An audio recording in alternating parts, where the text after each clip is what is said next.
New census data shows that Philadelphia, just 90 miles south of New York, remains the poorest of the largest cities in America. The problem is especially acute in the northern Philadelphia community, in which resides a largely segregated population of Black Americans.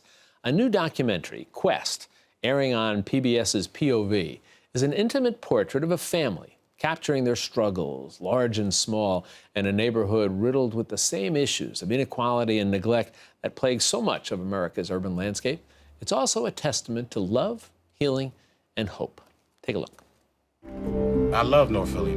This is the neighborhood that we lived in all our lives. A lot of people say, their neighborhoods were tough, but North Philly definitely is a tough neighborhood. We have, as our very special guest today, Chris Rainey, one of Philadelphia's premier record producers. These guys, when they come here, look to you for courage and encouragement, a sense of worth. Just turning into a teenager, I don't like that, because you were like the coolest 5-year-old ever. I know.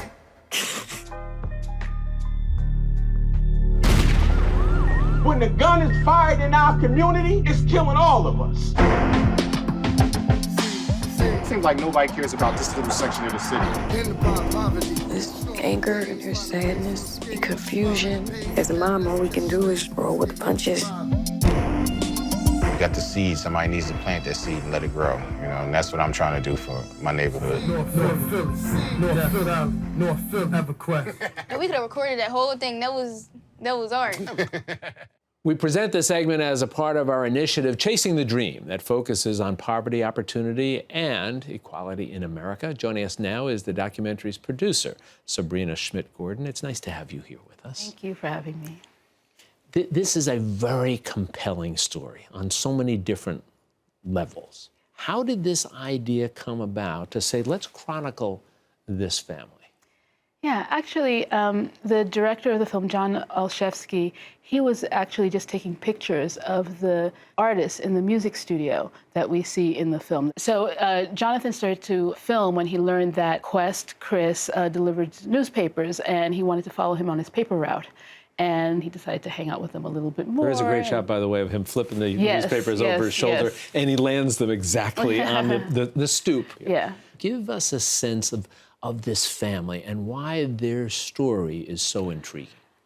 Well, I think what's interesting about the family is, on one hand, I mean, they're an ordinary American family, but I think there's a way in which, when we think about like the typical American family and the typical American story, we're not thinking about North Philadelphia. We're not thinking about folks in a community that is dealing with a lot of issues like around poverty and the things that come with that.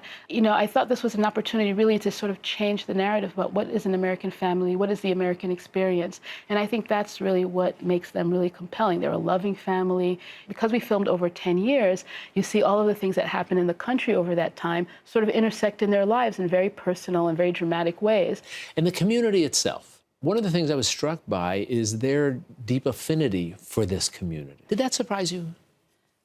It didn't surprise me, but I think I can see how it could surprise other folks. I think, when we're talking about North Philadelphia and communities like it and the way in which, they're often presented perhaps like in the news media and things like that, it always because they talk about it. They say they're resentful of the fact that their community is always depicted in terms of drugs and violence and poverty. Exactly.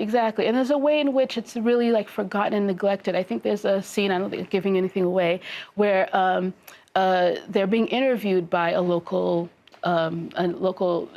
reporter, and the reporter doesn't even quite know what neighborhood he's in. So I think there's a way in which that they feel sort of like forgotten, except for when there's something like something negative to report. I think what this film does is reinforces the notion that all great storytelling focuses on the people at the center of that story. And this is, as I said, it's compelling, it's revealing.